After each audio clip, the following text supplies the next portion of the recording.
Hey there, everybody. Glad to be back with you again. And today's topic is what to do when your marketing fails, David. This is something that I'm sure everybody experiences along the way, but a lot of people don't handle it correctly or know how to handle it if it does happen or when it does happen. Would you agree?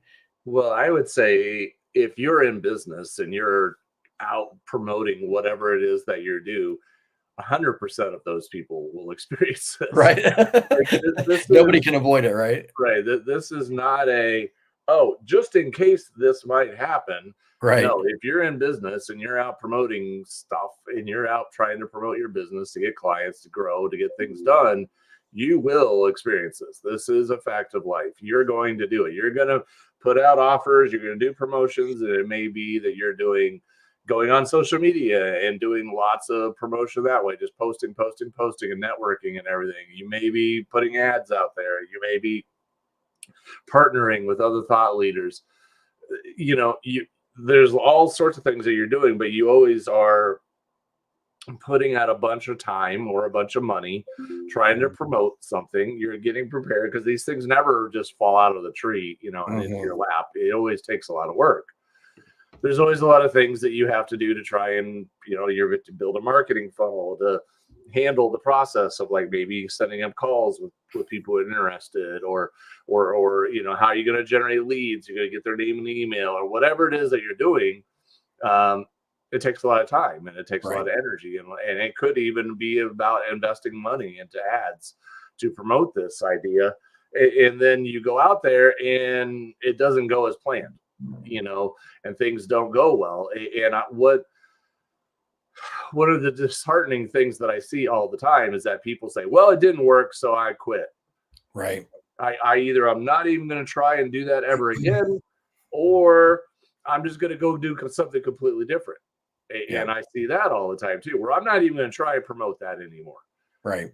And this is how I look at it. Okay. It's like, Chris, if you had a car and it started making noise and you're like, what's that noise? I don't know. I should have that looked at. So you take your car into a repair shop and they say, oh, yeah, your brake pads are bad. You need new brake pads. Yeah. And your response is, oh, well, then you know what? We might as well just get rid of the car. Right.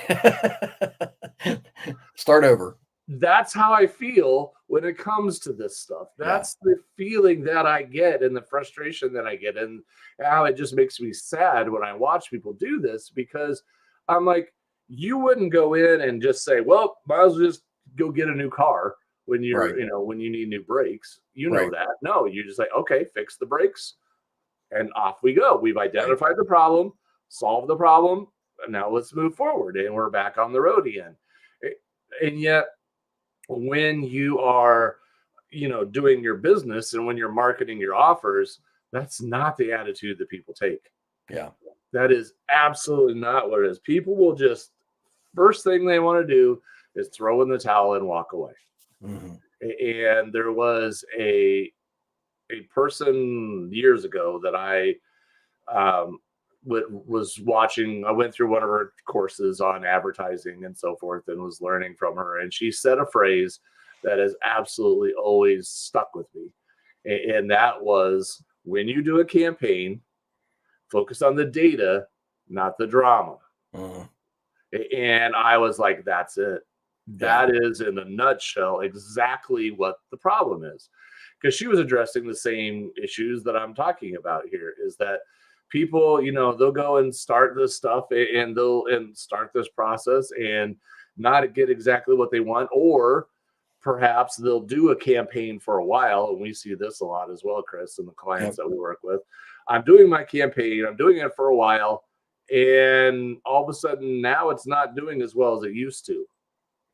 Yeah. Okay, well then I quit. Yeah. I'm going to just completely throw it As out if to there's the only one way to do it, right? there's right, and I'm just going to quit doing it. And you're just like, okay. And the thing I have to get people to understand is, many of you are 6 inches from gold. Mhm. There's that old story of the miner who was, out there digging for, and the old, long time ago, when digging for gold was the thing that people were Right. doing, because you're moving out west and you're out digging for gold, and you're, a lot of the guys who found it were making a lot of money.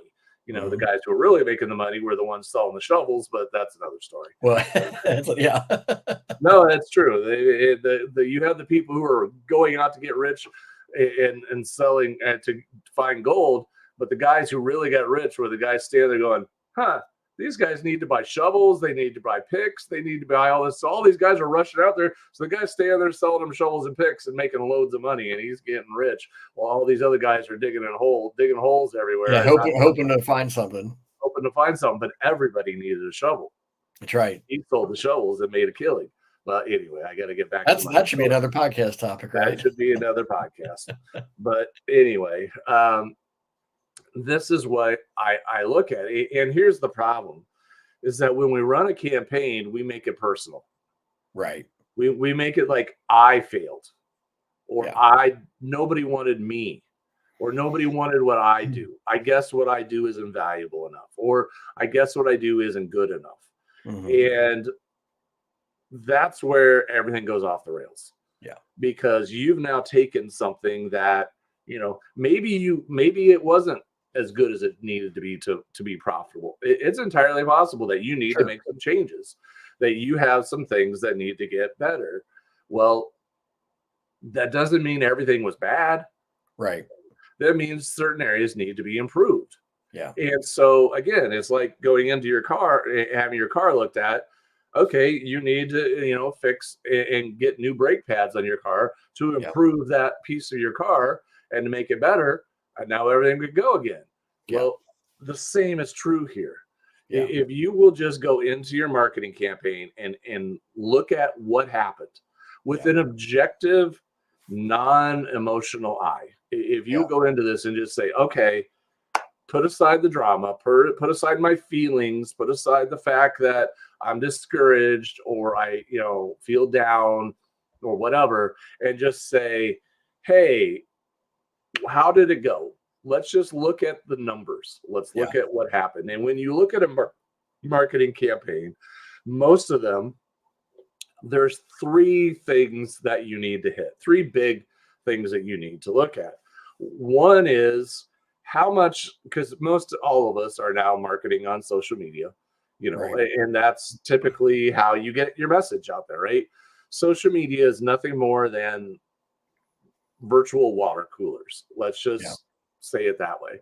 If you want to get your message out about what it is that you're doing, then you need to go to where the people are, right? Yeah. You need to go to the places. In past history, it was newspapers, it was magazines, it was television, it was radio.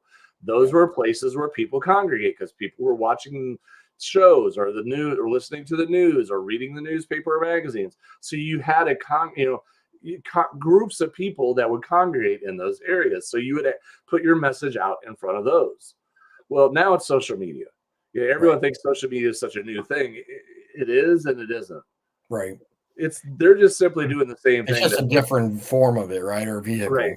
100%. They're just doing the exact same thing that media companies have been doing for a long time. Well, it's just congregating people of, that, the way I think about it, and you've used this analogy, it's like, think about it as ponds, right? Like, when you go fishing, my kids right now my boys in particular, are just into fishing a lot. And they're like, oh, I went to this place, I didn't catch anything. And then they go to the next place. And I'm like, they're having to learn how to adjust, like, what kind of fish are in that pond? What kind of bait do I need to use? What, this, that, and the other.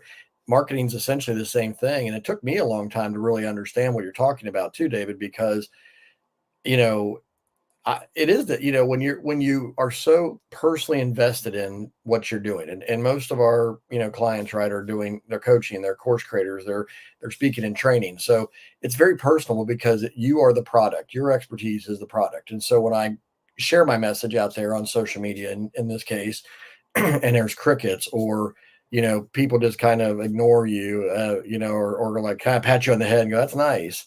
Cause I've had that, where it's like, that's nice at what you're doing, but they don't want it. Right. Because actually they're not the ideal customer, but the reality is I didn't understand for the longest time that, okay, well, I'm putting my bait in the wrong pond, trying to catch certain fish. Right. Well, and it's not even maybe that the pond doesn't have fish. Correct. You may be, you're just using the wrong bait So the Yep. fish that are in there are looking at it going, no, Yeah. I don't want I that. don't have an appetite for that. Right, right.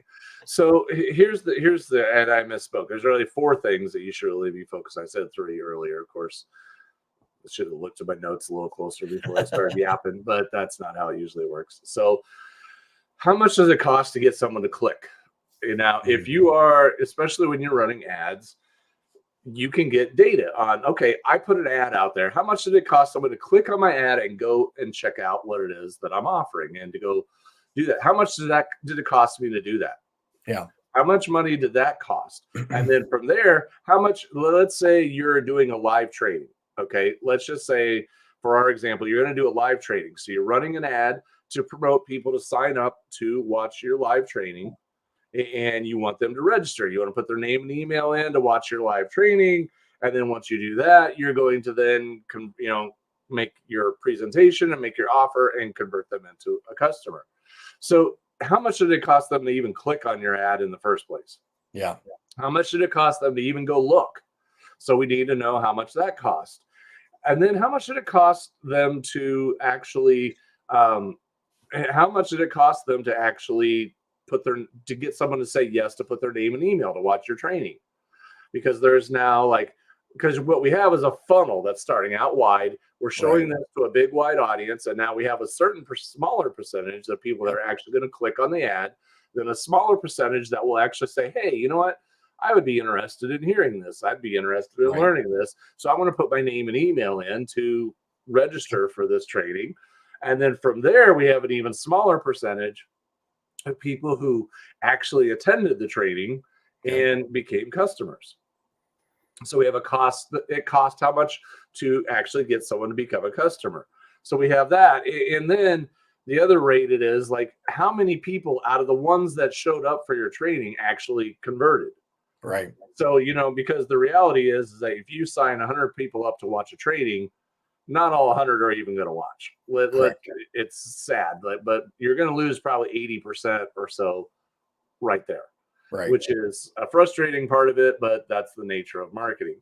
But here, So, but as you continue this though, Dave, I think one of the things you're saying though is when you understand what you're talking about though, you're managing your own expectations mhm, because you see it from the data and scientific side of it, right? mhm, Versus that personal, like they're rejecting me side, right? It's just, right, I think that's a big part of this. I don't want people to miss because what you're saying is something that I didn't understand for the longest time either is that this is like if and then when you really look at people that are marketers and corporations, I mean they are data analysts, yes, and yes, because they need to know if we spend $1 million in some big corporations right on a campaign, what is it generating for us?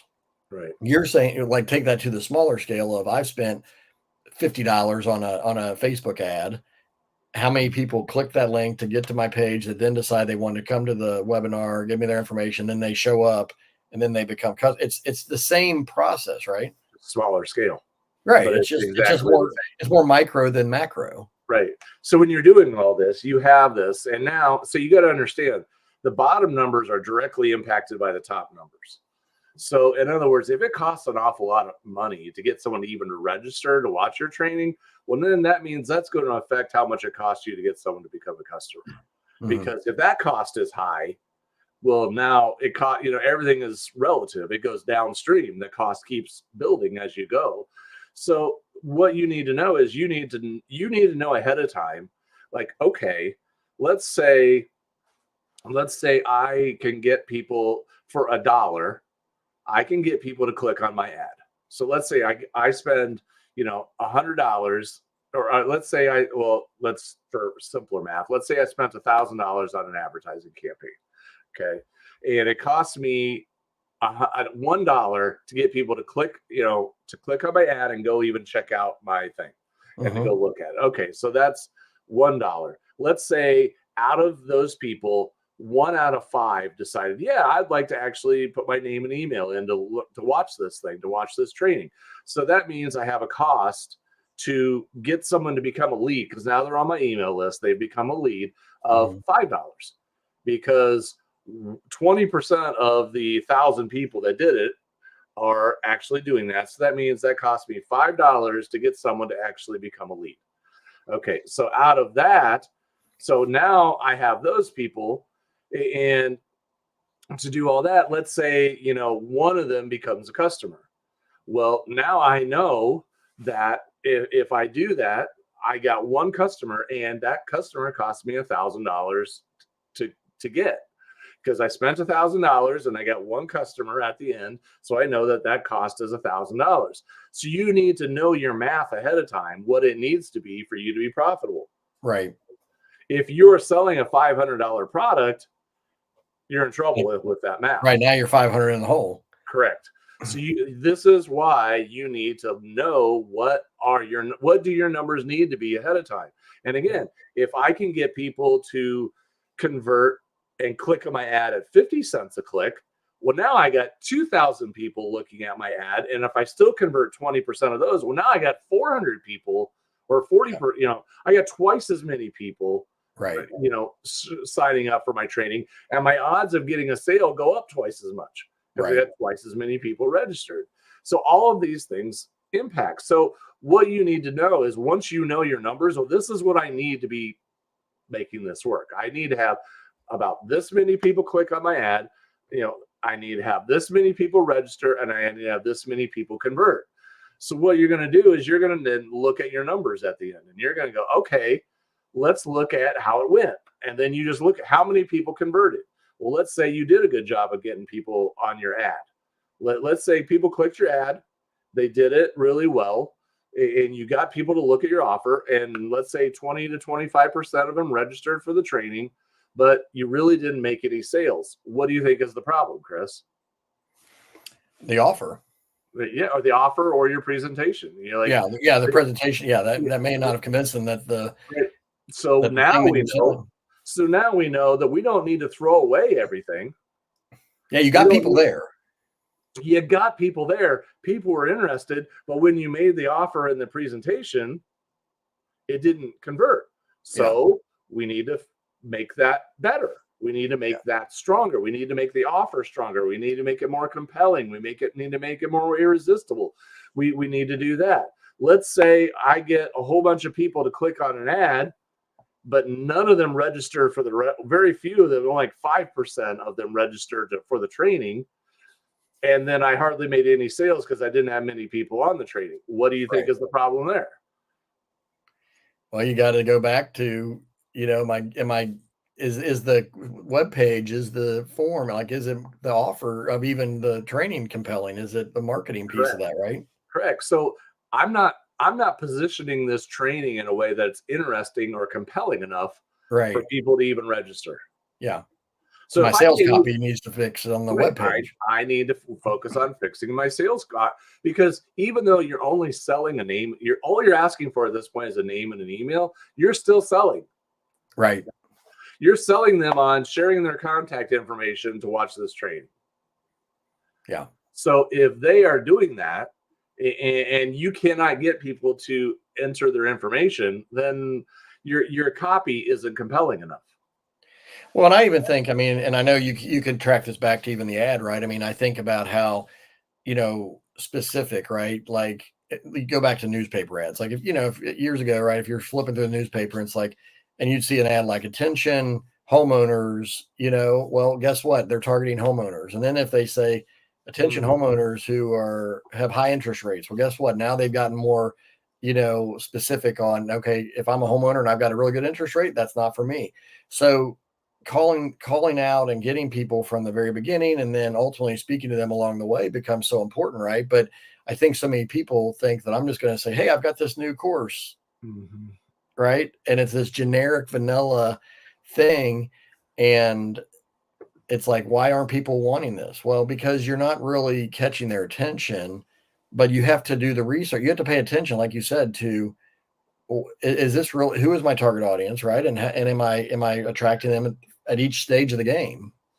Well, yeah, and that's exactly it. So we have to be able to objectively look at, and again, when you're building your business, you're building something that's never existed before, right? You're putting something out there that Earth has never had before. You created it. you put something new out. So we're trying to build a whole new thing here, which Yeah. is exciting and fun. And Right. it's part of the journey that makes it interesting. It's part of the journey that makes it exciting to be able to go out and create something that's never been there before. Now you can say like, oh, well, there's other courses, other programs like this. Okay, but you always put your own spin on. Whenever Right. you create something, you're putting your style, your spin, your approach on it. So it isn't the same as everyone else. It's Yeah. always unique because of what you've done. So when we're putting it out there, we can't expect that it's just going to automatically click and work. Right. There may be, like when, we talk about this, when Edison was inventing the light bulb, Yep. it took him a lot of tries and he spent thousands of attempts to get the doggone thing to work. And Right. every time he did it, every time he put the attempt out there, what he would do is look at how did what happened. Okay, well, it went this worked, but then it, burned, the light bulb burned out when I went to this part. Right. And so now I know what to fix next. Now I know what I need to modify next. Well, Yeah. it's the same approach. You Yeah. just have to be able to detach your emotions. You need to be able to detach that personal aspect where you're sitting there saying, it didn't work because nobody wants me, or nobody likes me, or I don't have a following, or da da da da, whatever. Go on and do the sob story stuff and feel sorry for yourself, or you can look at your numbers and say, that's where I need to get better. Okay, what can I do to improve that? Because again, your funnel is going to give you the numbers. If you pay attention and track your numbers, and it's not hard. These are not like complex math problems that need to be Right. solved here. They're Yeah. very simple. But when you know, and then you know what everything needs to be, you know where you need to go fix it. Again, if you're putting an ad out there and it costs you $4 to get someone to click on your ad, well, then that means very few people are even considering getting to your landing page to register for the webinar, and then even less people are getting there to actually possibly become customers. So Right. that the ad you put out there just wasn't compelling enough. Right. It didn't connect with people enough. So you have to know in each stage of this process, what do I need to improve? And if you can do that, then you know what to work on. But don't you think, I mean, a lot of this, especially for folks listening to this, most of us don't start our businesses coming from a marketing and advertising background, right? We have an expertise in a certain area. So with all that being said, you know, what you're saying makes sense. And I've seen you do presentations with slides of how this looks, with the math and everything. And I've always been kind of amazed. I love watching that because I'm like, yeah, it makes sense to me because I don't think like that naturally. That's not been how I've operated. So where does somebody begin, right? And if they're thinking about this of, okay, I'm really good at this skill or this, topic, and this is what I have a course on, or this is what I speak about, or whatever, or coach on. This is all probably foreign to them, maybe in the sense of I've got to be the advertising department now. Mhm. So how would you advise people to start? Because one thing, as you're mentioning, like you mentioned Edison, right? And one thing that hit me a while back was this idea of we have to think like scientists. Scientists have a hypothesis, and they run tests and experiments to test that hypothesis, and then they take data, they take notes to see what worked, what didn't work. So to me, I had to tell myself, start thinking more like a scientist, because scientists don't get upset when their experiment doesn't work the first time. Right. In fact, they don't expect it to work the first time. They know that it's going to take time to refine this and work on this. So how do we begin that journey if this is all new to us? Because what you're saying is true, but it's like, it's so foreign to some people. Well, I mean, what does a scientist do the first time, Chris? They test. And again, you don't go for most of the experiments that they do, they don't go in and put their entire life savings into the first test and go, if this test doesn't work, Yeah, I'm all or toast. nothing. I'm toast. It's over. I put Yeah, my life savings into pulling this test off. And that's a problem that some people start out with, especially, and I'm a believer in advertising because you can do it small enough and cheaply enough to get it started. And when you do ads, you're going to get actual numbers right in your ads manager. You're going to get your ads manager is going to show you numbers, and you can convert those numbers very quickly and easily and get good data.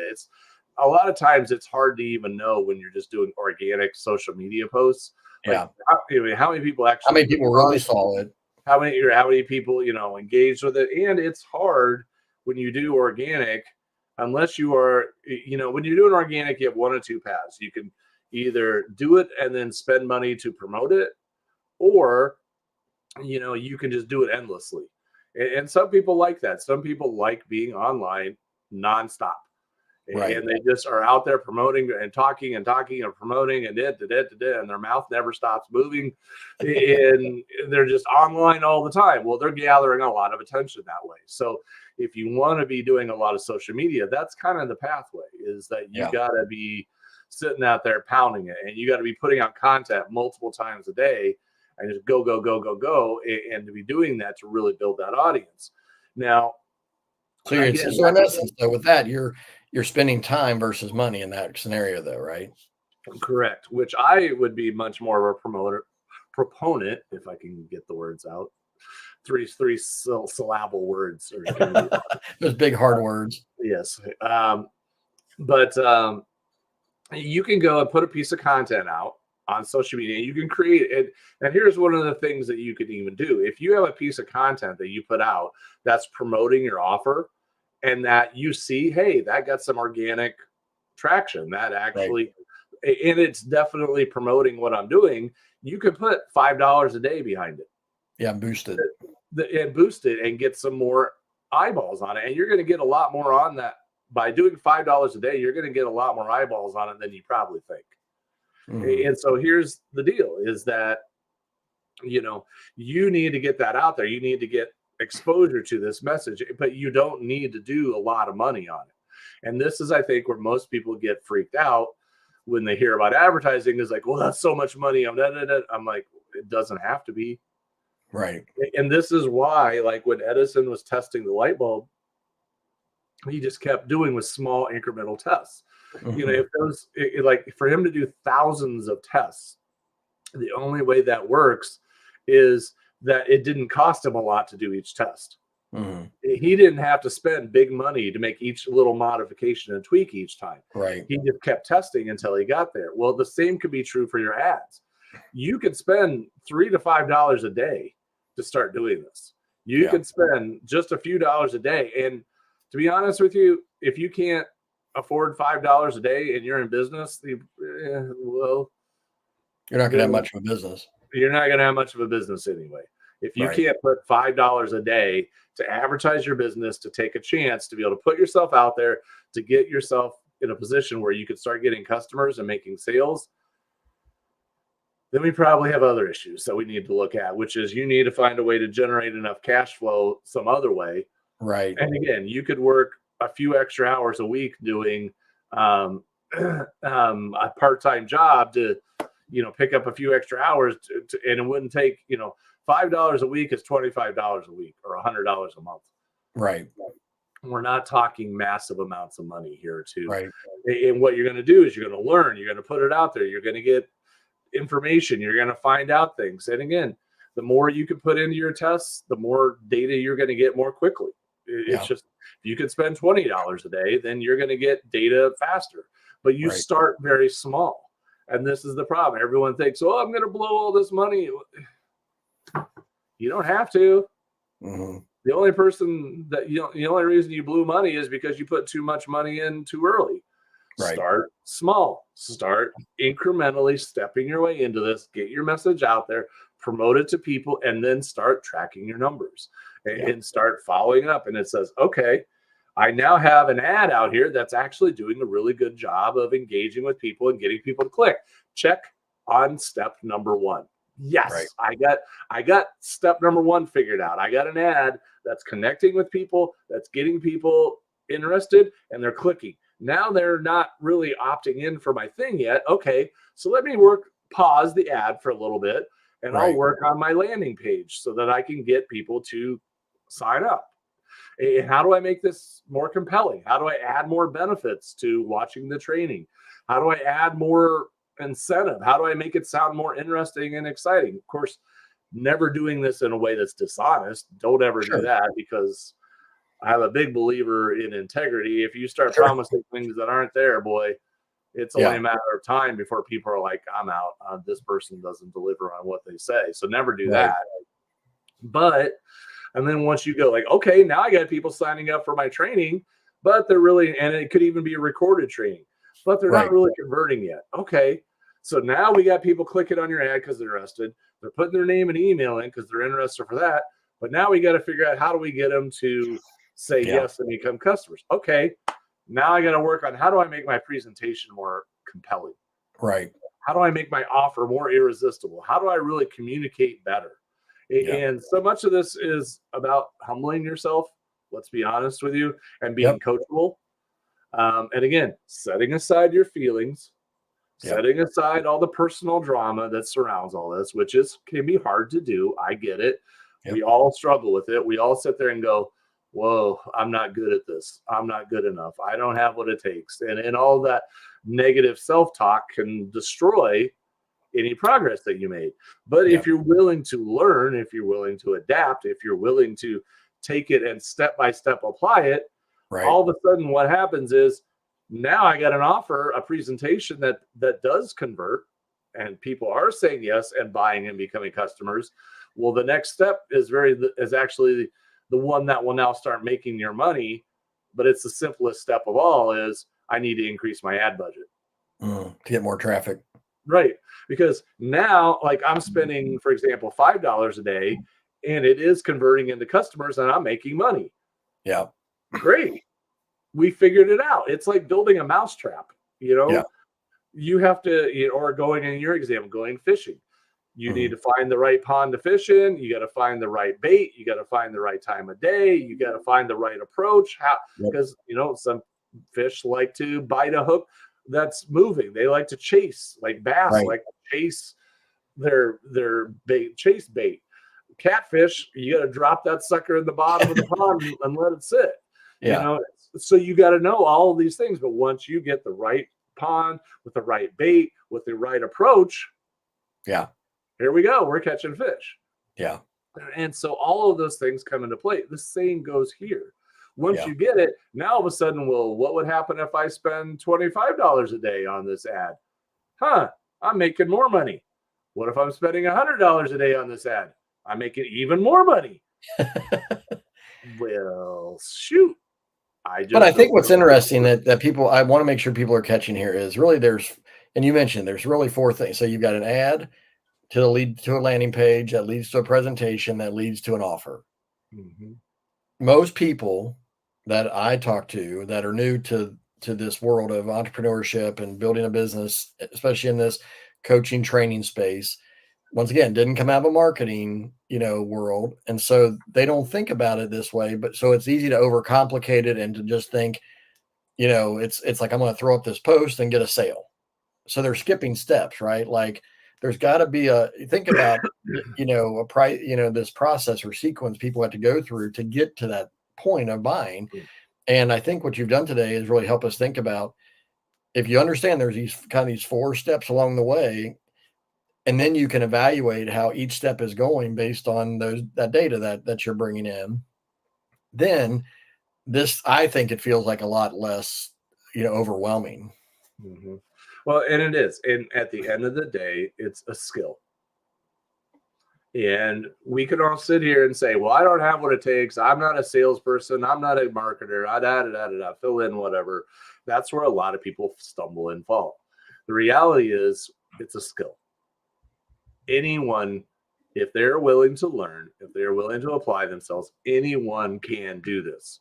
Yeah. This is not out of the reach of almost if you're willing to be, if you will learn, if you're coachable, if you're willing to apply yourself. And again, it takes some humility because some people come in and think, oh, I know how to do it and I know everything.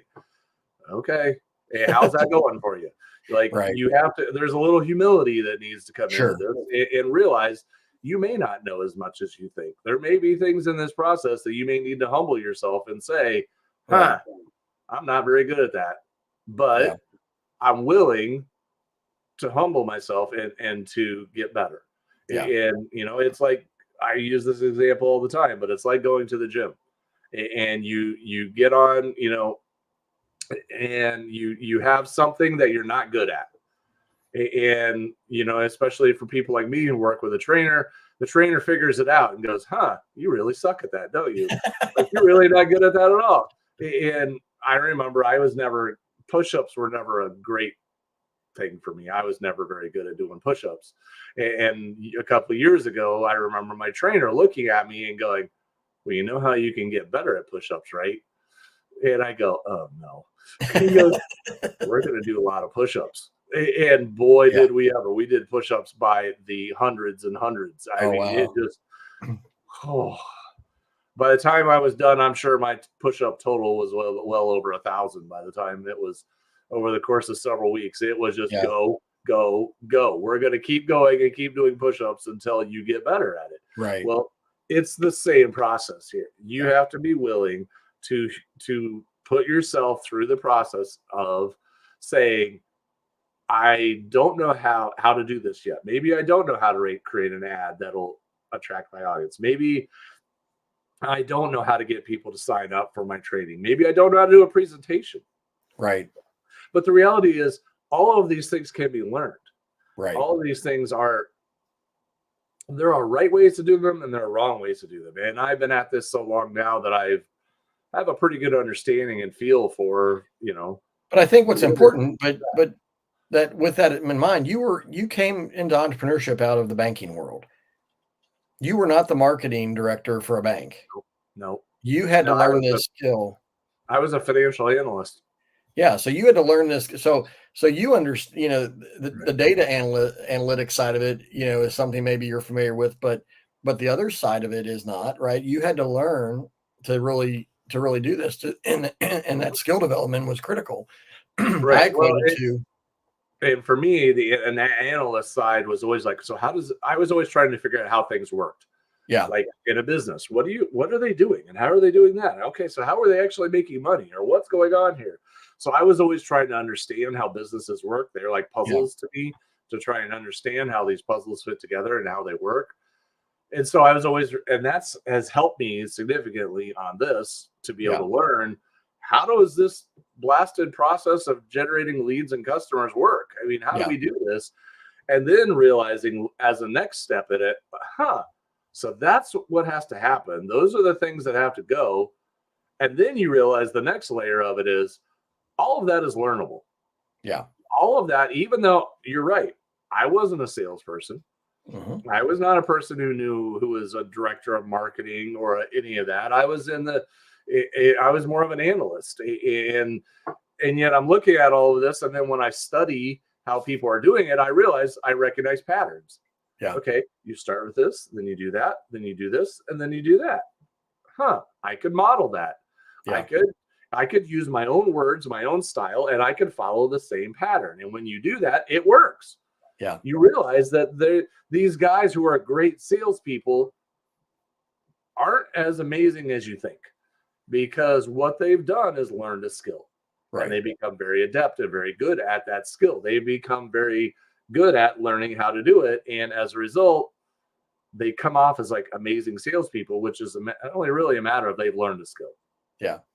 Well, I think of it this way too. I coach baseball with teenage boys, right? And I watch some of them. They strike out. They're not hitting well. They drag their bat back. They're down. They're depressed. Whatever. But you know Right. what they're not doing is analyzing why. What am I doing wrong? Right. And you look at the power hitters in Major League Baseball, right? Like, and you're like, guess what? They don't do.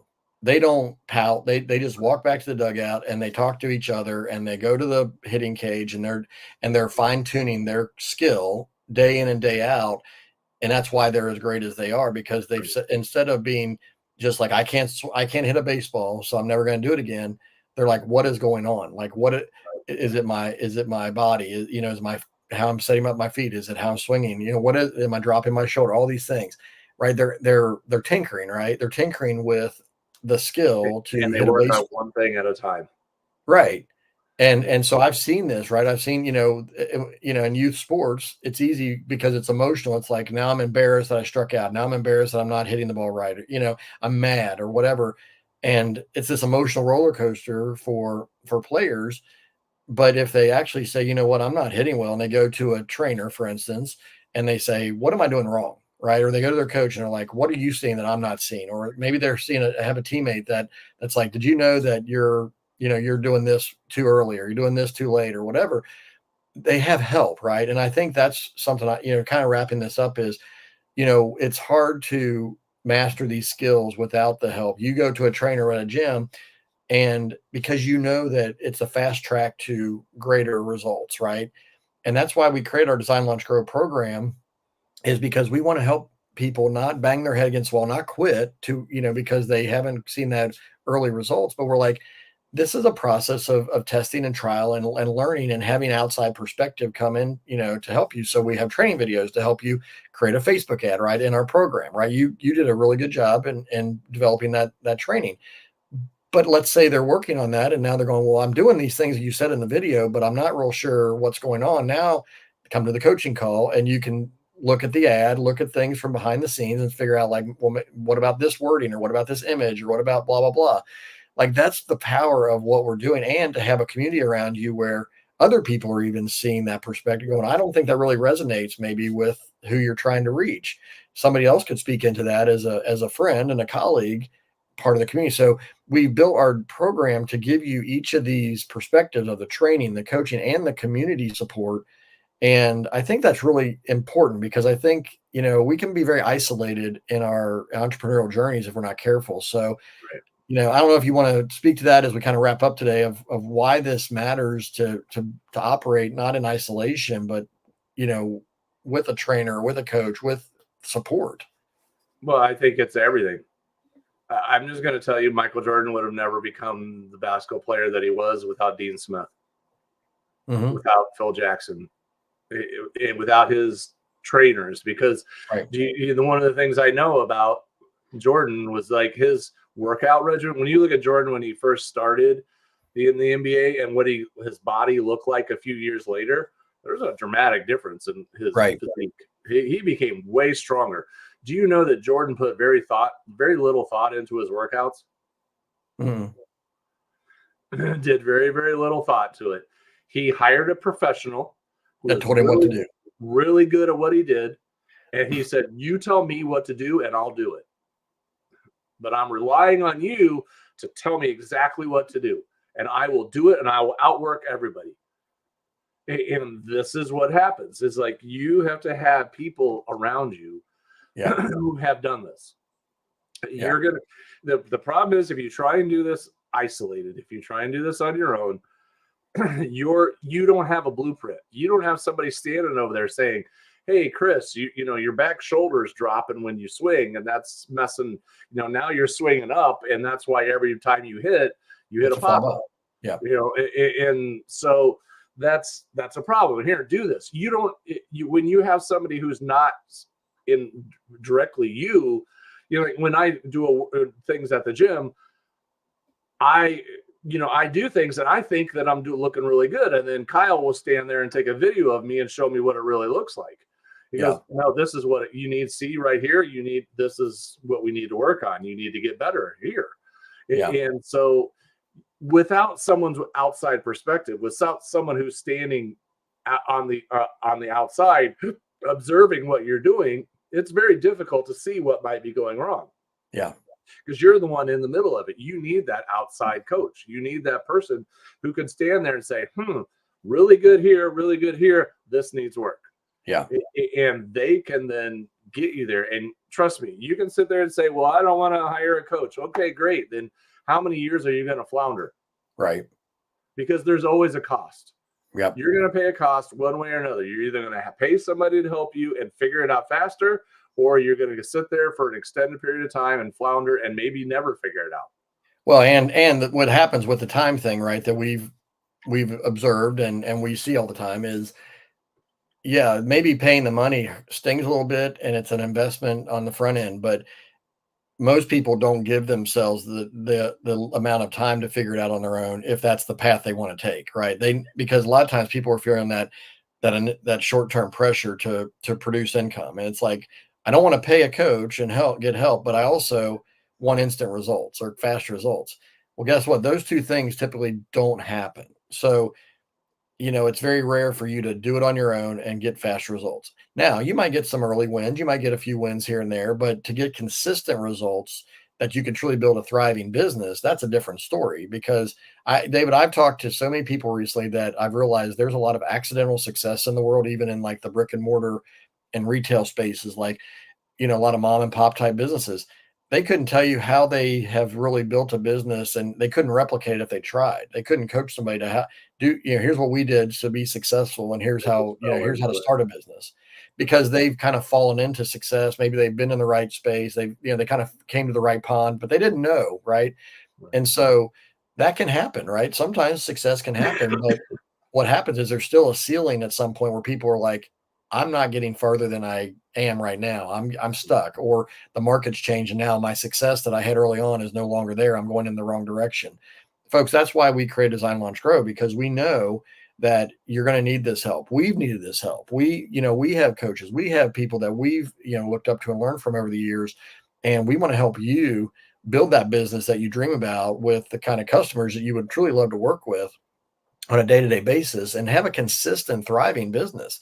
But it's not going to happen just, accidentally. It's not going to happen without some kind of investment. So we want to encourage you, check out designlaunchgrow.com, because we have built this program with roadmaps of step-by-step instructions to help you figure these pieces out. And maybe you enter the program and you're 5 steps down the road. You don't need to go back to the beginning necessarily, but you're saying, you know what, I'm stuck here. We'll start there. And we'll help you start from that point, wherever you are, whether you're in the design my business phase, I want to start something, I haven't done it yet, or, it's out in the world, I've launched it, but now I want to really grow it to a new level. We have thoughtfully considered these steps because we've walked these steps ourselves, and we want to help you get better and really experience a great business and a great life because of it. So check out designlaunchgrow.com. We'd love to have you in the program. We'd love to talk to you about that if you want to schedule a time to even chat about it before you commit. So we try to do everything we can, right, David, to provide the tools, the resources, the community, the coaching, so that we can help people be successful. So folks, check that out, designlaunchgrow.com, and we will see you next episode.